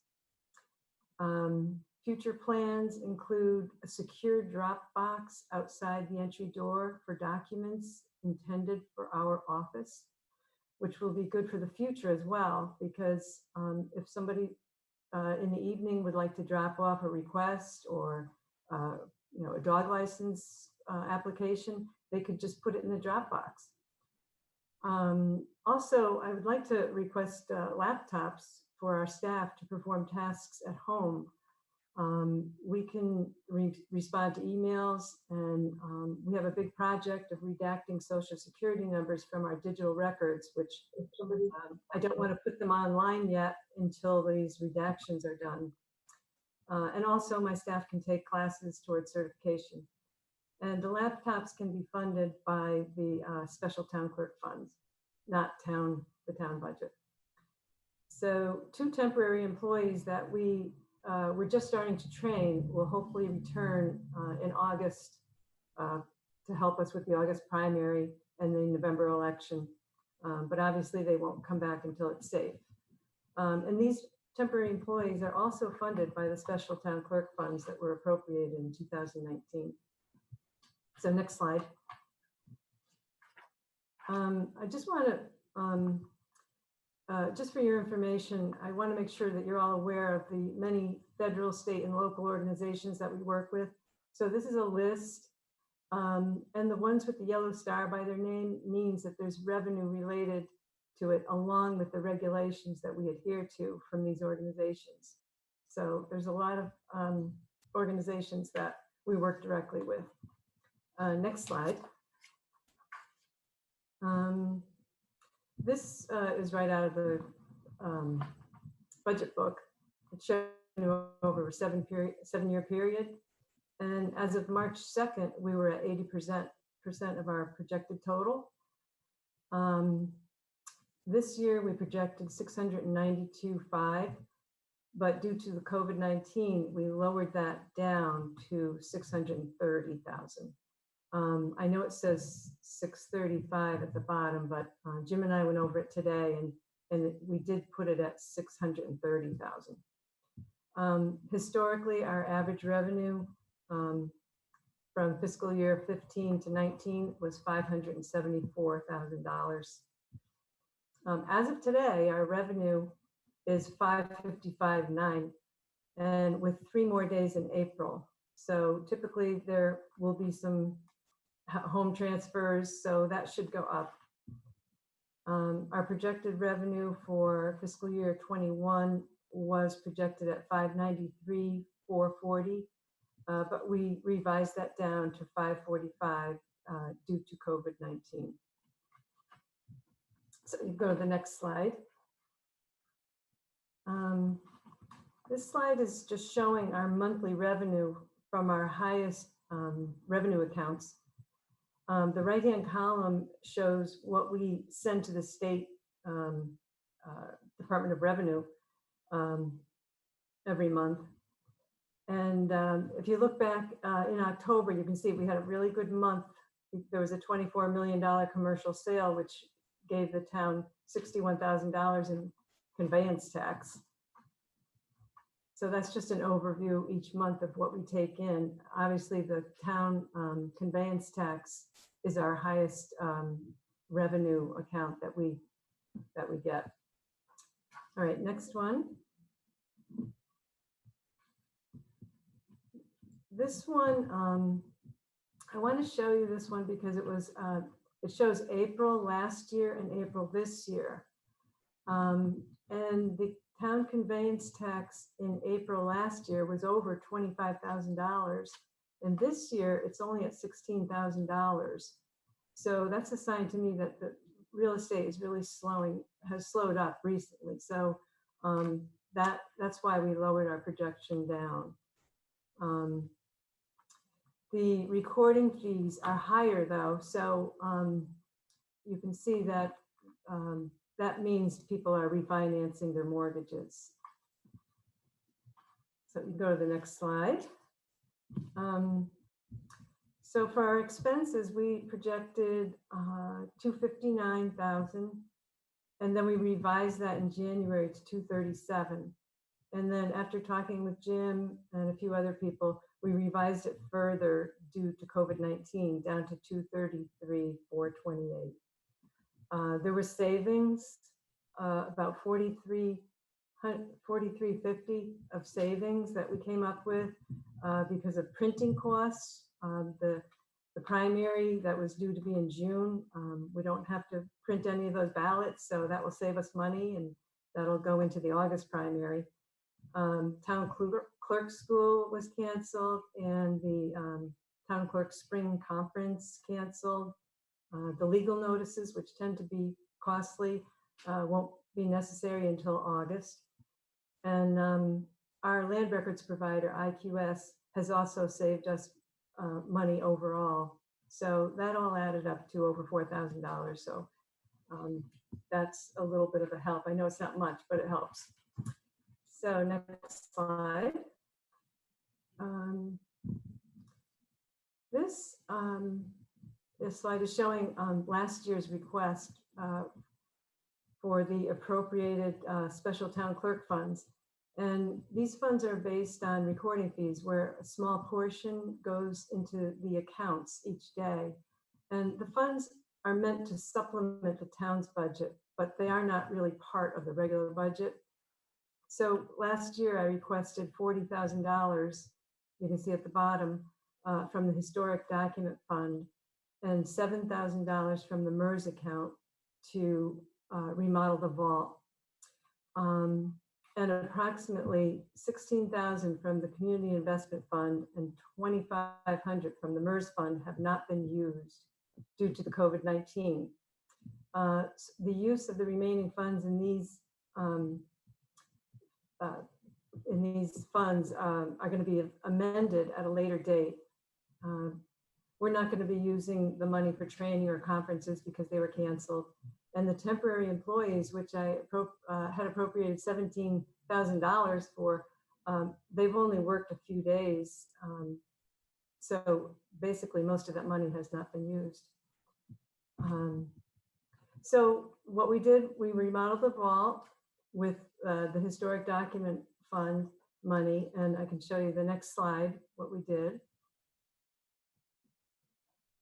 So they might look the same, the before and after picture, but if you look carefully, you'll see the countertop in the vault. We repurposed it, and we took the countertop off and added 2 cabinets on the end, and then we put a new countertop on top. So we extended the length of that countertop and added 2 cabinets on each end that lock, so we can keep sensitive materials in there. And then there are 6 new rolling shelves in the back that are on top of the original row of shelves. So the rolling shelves are in front and they move nicely, which enabled us to free up a lot of space, and we have much more space for growth. And also the flooring, the carpeting was in the vault, was non-compliant and really needed to come out. So that was a huge project, but we got that done, and it was all paid for by the special town clerk funds, not any of the town's budget money. And the total cost for that project was $37,300. So next slide. This also, this is grant money that comes from the state library, and I just wanted to show you over the last several years, the town of Cheshire has received $157,500 in grant funds from the Connecticut State Library. And we are putting images, we're uploading digitized images to our system, and people can log on to our site and do a search and actually print records, and we get revenue from people who print these records from the system. So the books don't need to be touched. No one even has to go in the vault. It's a really great way to spend the money, and I'll continue to use this grant money to do that. And so I just wanted to let you know that that money comes in every year, and we will be applying for it again for 2021. If there's any other questions before I wrap up, I have a couple more things to show you, but I wanted to see if you had any questions. No? Well, I can't, with the presentation, I can't see if anybody's raising their hands, but I suppose we're not shy and would speak up. All right, yeah, continue on, and then maybe at the end. Oh, all right, Councilman Velver, you're on mute. There you go. Oh, sorry. Laura, while you were on that slide and while you were talking about the vault, thank you very much for those changes. I know that the vault, although I have not had a chance to get in there and see the changes, those pictures look nice, because that is the vault was a little bit dated, and I'm glad we're able to get rid of that carpet and make it a little more fireproof, and also the extra space. My question is actually on the slide that Sean's on now. With right now, your online records go back to 1989. Are you working? Obviously, I know you're busy with just trying to keep up with what's coming in now. But what's the plan as far as getting those records to go back behind 89? How far back are you still working on that? What's your plan? How far back do you hopefully intend to go? And what's the pace at which you intend to get back to? Well, in 2020, the grant for $7,500, we were only able to put 40,000 images is really only about 2 years worth. So I've been using some of the town clerk special funds to augment the digitizing of the records. And I plan on getting back to at least into the 70s. Some towns have all their records on, and that would be nice, but it's you know, obviously it takes money to do it, and using the town clerk funds and the grant money every year, we can definitely get back to the 70s, which is my goal, within the next few years. Okay. Thank you. Because I know that. Dave, excuse me, the problem is when you get into the earlier 80s, the Internal Revenue Service and the state of Connecticut, the Department of Revenue, and some banks were putting social security numbers on the documents. And so before we put them online, I and my staff will need to go over these documents and redact the socials off of them. So Right, that's there is that statute that requires those documents to be redacted, which is it's just, so that's an interesting, obviously, speed bump for you. I was just curious because now with COVID, as you are well aware, and what I do for a business, title searching is very important, and obviously you can't go into the town clerk's offices anymore to really do that. And so having those land records online and available is very important. And the further back they go, the more useful those land records are online.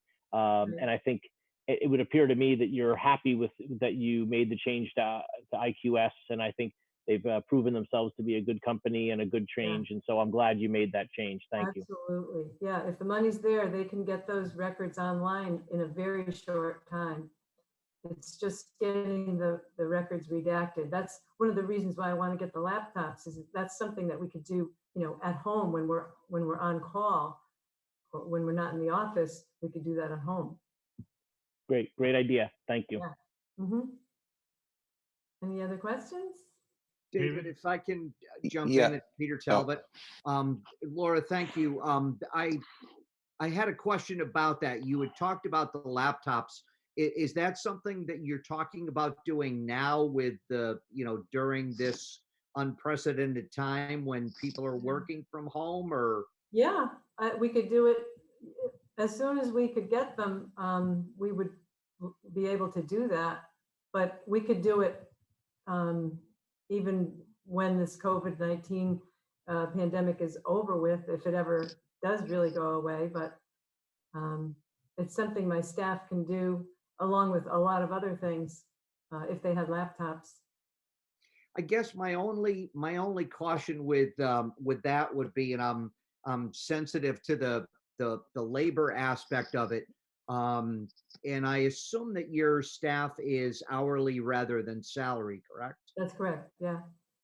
You know, you could run into an issue where you have staff that's either doing email or doing that kind of work after hours at home when they're not, you know, officially on the clock, so to speak. So that would be my only caution with the, you know, with the work from home aspect of that. Right. Well, we'll keep that in mind. And we just thought it would be nice to be able to be productive while we're, you know, one member of the staff is on call at home. We really would like to be able to do something to help the office because, you know, all the records are in the town hall, you know, we can't access them. Sean, and if you wouldn't mind going up to the revenue slide, I just had it was a curiosity question more than anything else. There was the revenue slide that showed 2013 to 2020. And in doing so, I was just looking at the numbers, and in 2013, the revenue was the actual was 671, certainly far and away the highest of any of the, you know, the years. And just curious as to if you know what happened in 2013 that boosted that number so high. That was when all the banks were giving out money, like approving everyone who were even questionable. That year, normally we do about 4,000 documents a year. For the past 4 or 5 years, 6 years, we've been doing 4,000 or 5,000 documents a year. Back then, in 2013, we did 12,000 documents. Wow. Yeah. So that it was conveyance mainly then. Well, it was conveyance and just recording fees, mortgages. Okay. Mortgages are 20 pages long, and that's like, you know, $60 for the first page and $5 for every page after. It adds up. Yeah. Okay. Yeah, just it was so far and away above Yeah. the other one. So thank you Right. for satisfying my curiosity there. Yeah. All right. Thank you. I can't see David? again, but I think I hear I think Mr. Rob, Morris. yeah, Rob is there. Yeah, thank you, Laura, for your presentation. Appreciate it. As we digitize these documents, and you referenced that you have to go in and redact social security numbers Yeah. of people's records. Yeah, how do we quality control that? I mean, that's really concerning to me, and I'm sure it is to you. Mm. You know, that we're digitizing these things, and God forbid we make a mistake and we put up there somebody's social security number, and they have an issue. It gets Mhm. stolen, their identity gets stolen, what have you. I mean, do we have liability issues with that? And you know, it's just Yeah. it's kind of surprising to me, and we're all very concerned about protecting our personal, Right. you know, Yeah. information. You know, how do we ensure that we're doing that properly? Well, the record is the record. The books in the vault, the actual physical book, has those social security numbers on them, and anybody can walk in there and get that information if they go into the vault. It's if you look online, you know, you have the possibility of someone, say, from another country looking at these records. So we are going to be very careful before we put the next group of records online and go over everything and make sure that those social securities are not on those records when they do get uploaded to the system. Well, yeah, that's my concern. I mean, we certainly can't change what's on the public records in the actual vault, but Right. you know, once you put it online, you're opening it up to a whole broader base of people. And I just want to make sure that, and I'm sure you are, I'm not trying to be critical at all. I'm sure Yeah. you're as concerned about it as anybody, but you know, we need to be very careful and have quality control Right. on redaction as we do this. Exactly. Yeah, we might have to be very careful about it and make sure that we're going through all the documents. So Great. it's going to be painstaking. Thank you, Laura. Oh, you're welcome. All right. I have a question before, because I saw your last slide. The last two slides are more of a fun thing. So getting more to a more serious question. You're saving money because the the primary got moved from this fiscal year to next fiscal year to be tied in with another primary that was supposed to happen anyway, correct? Right. Yes. Okay, so that's a good thing then. All right, Yes, so that some is a good savings for thing. this year and no additional expense for next year. So that's nice. Exactly. We need more of those. Thank you. You can tell the other departments to come up with some of those. Well, that was the thing. Yeah, David. Yes. The only caveat to that, David, I would just point out, I think maybe when we get to the registrar's vote, is the degree to which we might need PPE or other things for the actual election will be a consideration that we're going to be talking about. But yes, the fact that there's not two of them is obviously a significant thing. Yeah. Yeah. Good. Okay. So, All right. And now I can scroll and I don't see anybody else with any questions. So Laura, I thank you very much for being with us this evening and reviewing all the accomplishments in your budget. Okay. Yeah. I have a good rest of the evening, and we'll move on to elections. I saw Tom. Well, I thought Laura was going to scroll to her she had a couple of yeah, things. I'm sorry. Yes, yeah. Sean, did you want to put that up? That's right. Well, we just wanted to let people know that the town clerk's office is very proud to help during the coronavirus. And we've sewn over 50 masks, and we've also delivered 20 protective gowns to Chesapeake to use by the nursing home. So there's one of the gowns and it's made out of Tyvek, which was really hard to sew. But we're doing what we can. And I just wanted to show you all what we've been doing in our spare time. That's terrific. Above and beyond, and that's great. Thank you for that. Oh, you're welcome. And thank you. All right. Thank you all. Yeah. Have a good night. All All right. We'll move on. Thank you. Like I said, I saw Tom, Sean. I don't know who else. I think Sue Pappas might be on the phone. I'm not sure if I think I've muted. She was going to try and call in. Yeah, is it 2783 here? Let me unmute. Sue, are you there? Yes. Okay.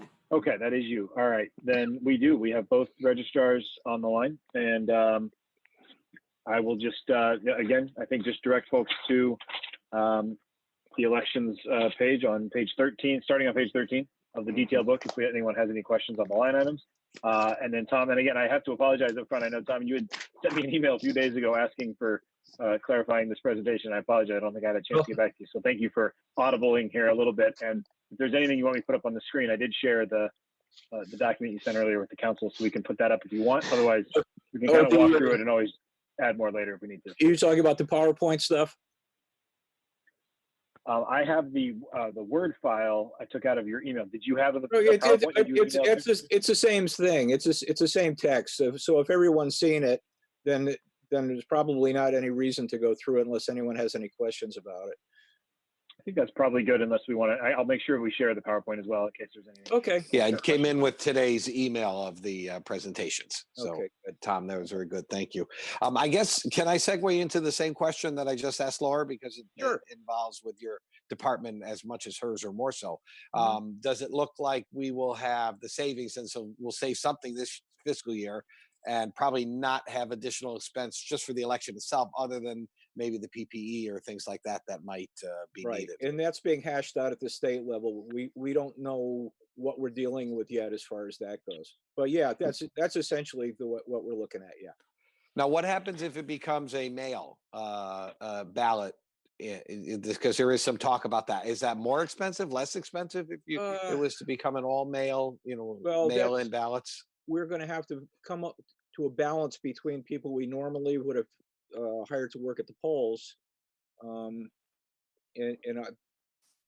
I don't know that they can legally go to an all-mail election. If it's a combination of things, we can probably cut back on some staff at the polling places. There was some discussion of that. We will need more people to actually deal with the ballots themselves. But we really don't know what we're planning for here, because they haven't defined what this election is going to be for us. Right. And the state is also, they said they are going to do some of the providing of materials, the PPE equipment. Yeah. Okay. Initially, they said that we were responsible for obtaining that stuff, and that we could expect some financial help from them. They're getting some money from the federal government. Nobody's figured out how it's going to be dispersed, if and when it's coming. So that may figure into it. But as Laura said earlier, it typically costs somewhere between $10,000 and $13,000 to run an election. And by not having it in April, last night, we saved that money, because they bundled it up with the August primary, which was going to take place anyway. So there's a small windfall there. Yeah, we'll take all the windfalls we can get everywhere we can be. Yeah, conceivably that savings could pay for the whole thing. If you want to look at it as okay, in a larger sense. Yeah, we're currently a work in progress in that if we have, one of the suggestions we had, and they are working on it, is if we used one facility as opposed to all the schools and Arts Place. We're looking at maybe, seeing if we can use the high school and have everyone vote there. Each district would be in a different place, perhaps like one of the gyms, one of the commons, the cafeteria, etc.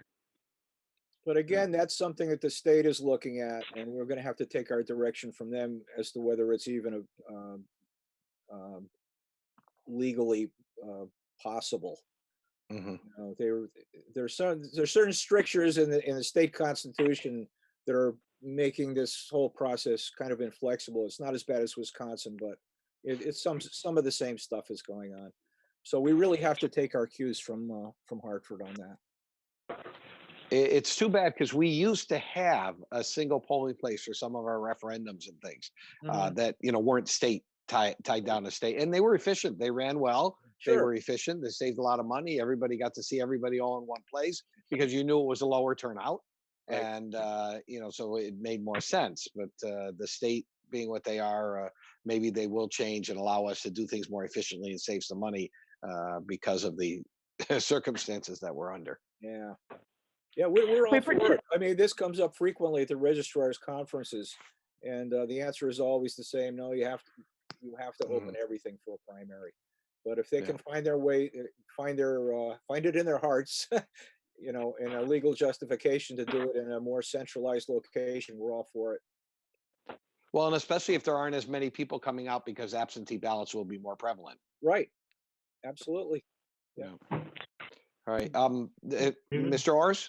Rob. Yes, thank you, Mr. Barr. We talked about potentially additional expenses related to the COVID response during the election process. And I know the federal government has allocated dollars to the state. I think it's $5 million according to your email or your letter.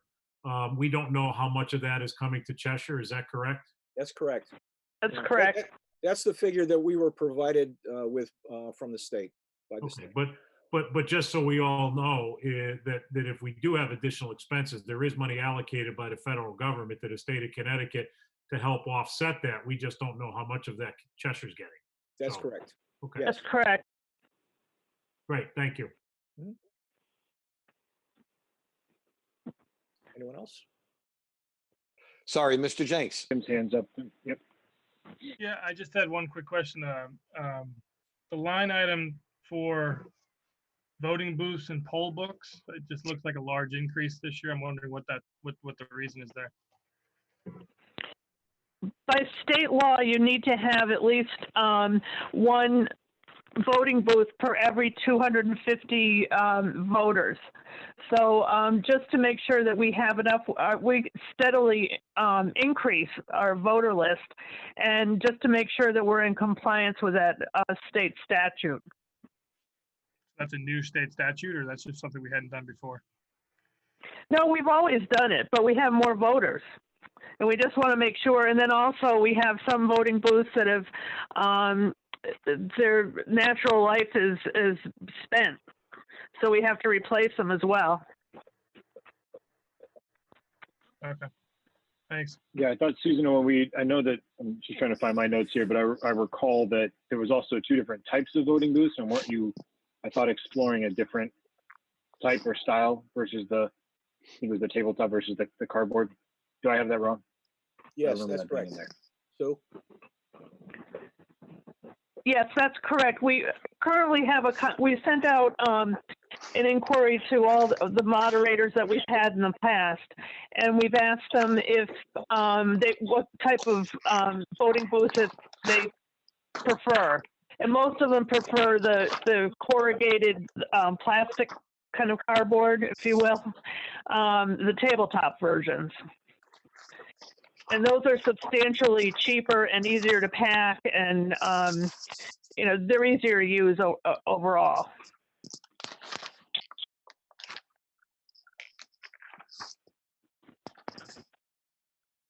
Are there other questions or comments for our election officials? I don't see any other hands up. So, all right. Well, Susan and Tom, thank you so much. okay. I appreciate your coming out this evening and talking to us about this, and actually the potential good news of some budget savings there is always welcome. Thank you. Sean, that was the last one that was scheduled. Are there some updates that since last week's second meeting? I don't recall that we would have anything, but do you? The only one that I do have a very preliminary list that we're trying to pull together, but I could put up on the screen quickly, is the vacancies, known and anticipated vacancies coming up. I could just put up it's a very good rudimentary, just quick list, but at least it gets the ball rolling with some thinking on those. And each one comes with, I'm sure, its own caveats and stories. But let me pull up. Exit full screen. Give me just 1 second, and I just like to put it on the screen because I don't think I included it in that email. Okay, thank you. Thank you. Thank you, guys. Bye, Sue. Good night.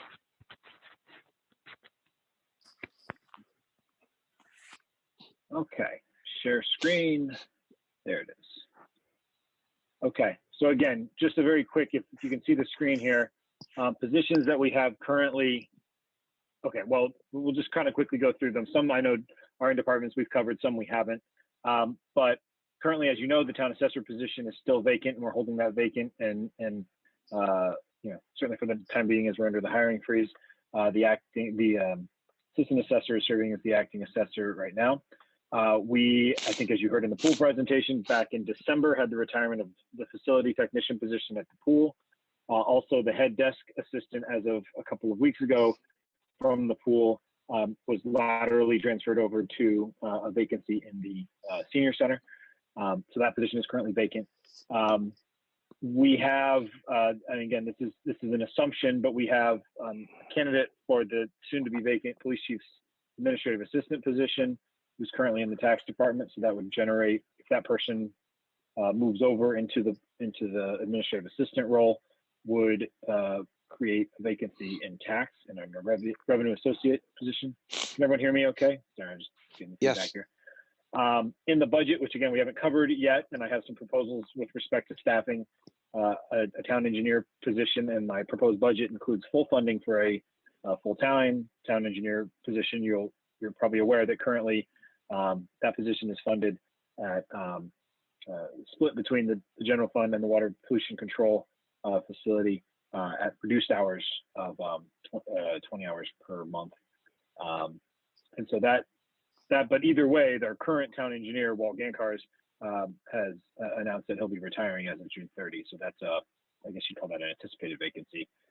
Again, all pre-COVID, and we can figure out how we want to handle that going forward. And also at the treatment plant, there's a lab supervisor position currently vacant.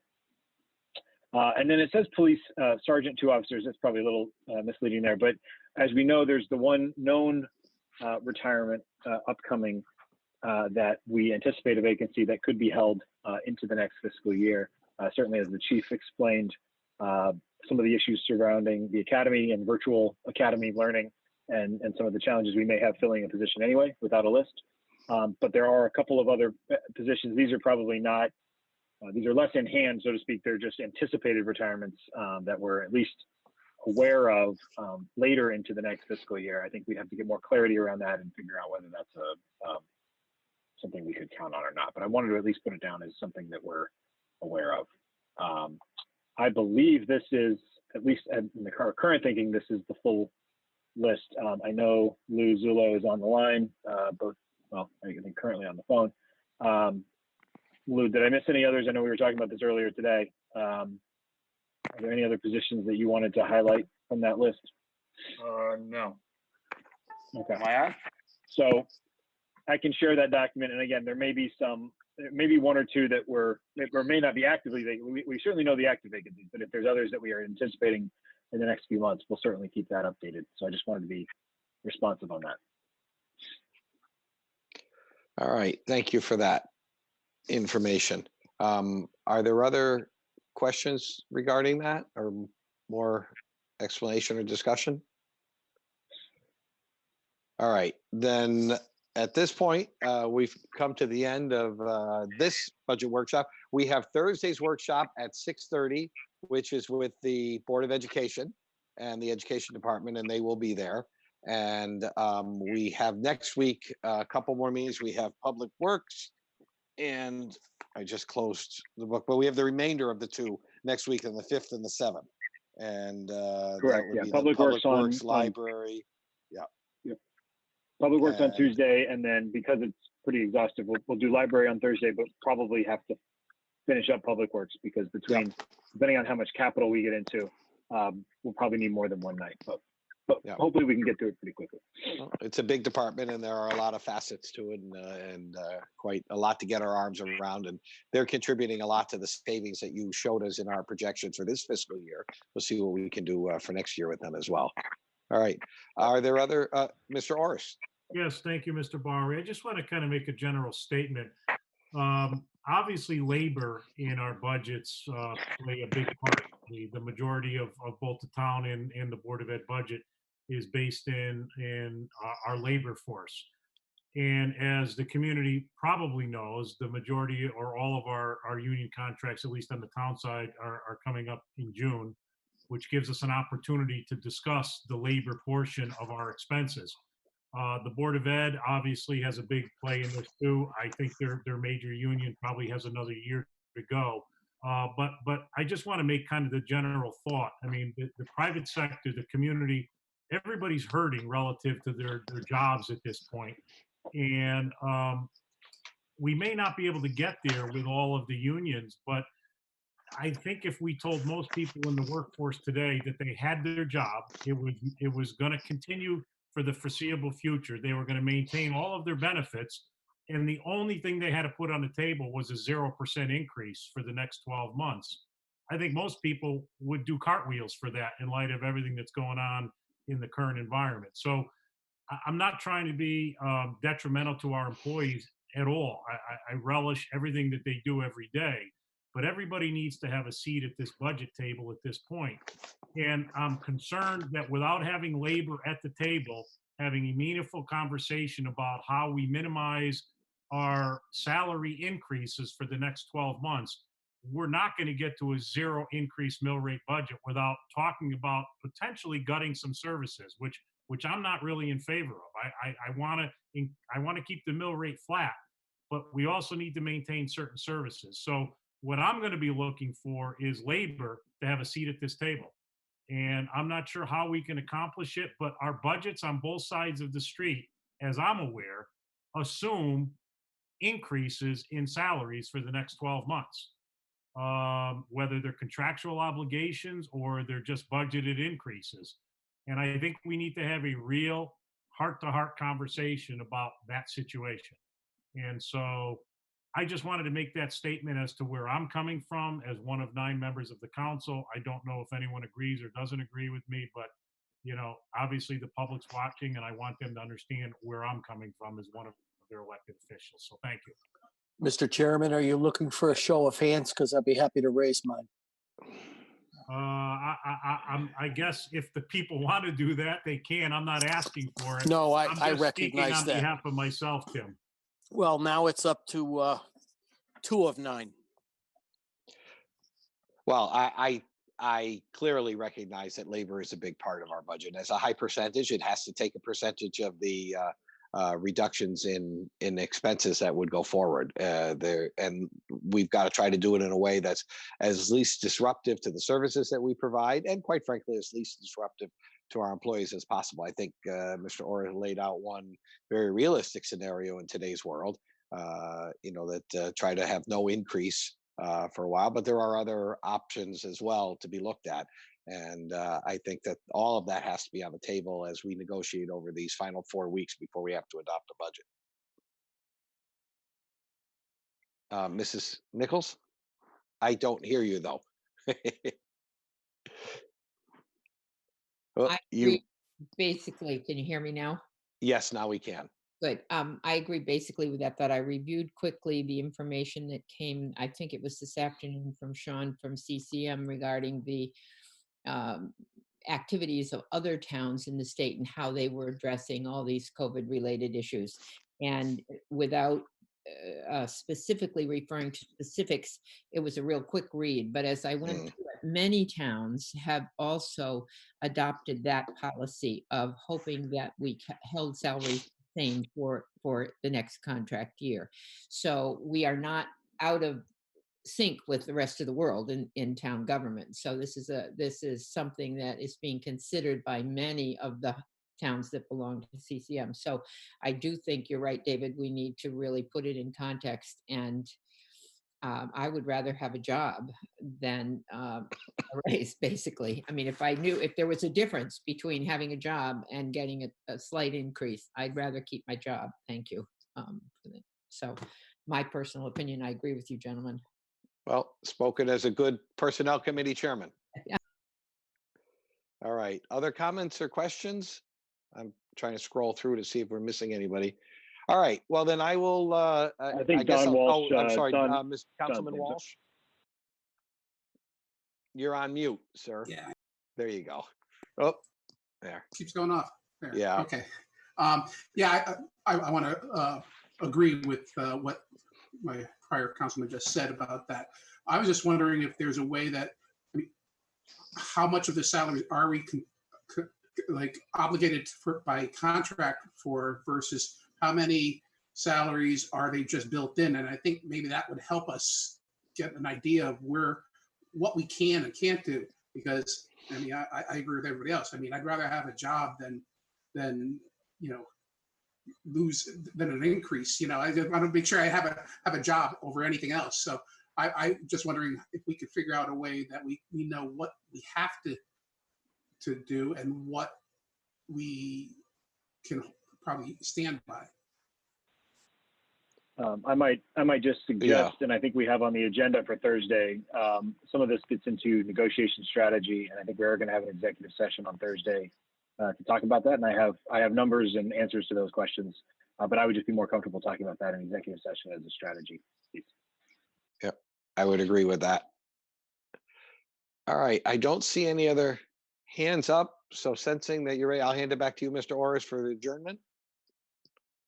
Thank you, Mr. Bowery. And if there's no other questions or comments from members of the council, thank you everybody for your participation. And to those that are watching, I think Ms. Talbot, you said there was 22 or so people watching, which is great. Great. Obviously we wish we had more, but we're very happy for the 22 that we're watching and engaged. So thank you all. And with that, if there's nothing else, I'll call for a motion to adjourn. Move, we adjourn. Thank you, Mr. Talbot. Second, Mr. Veliver. All those in favor? Aye. Aye. Motion passes unanimously. Thank you all and good night. We'll see you Good night. on Thursday. Thank you. I want the Great record meeting. to know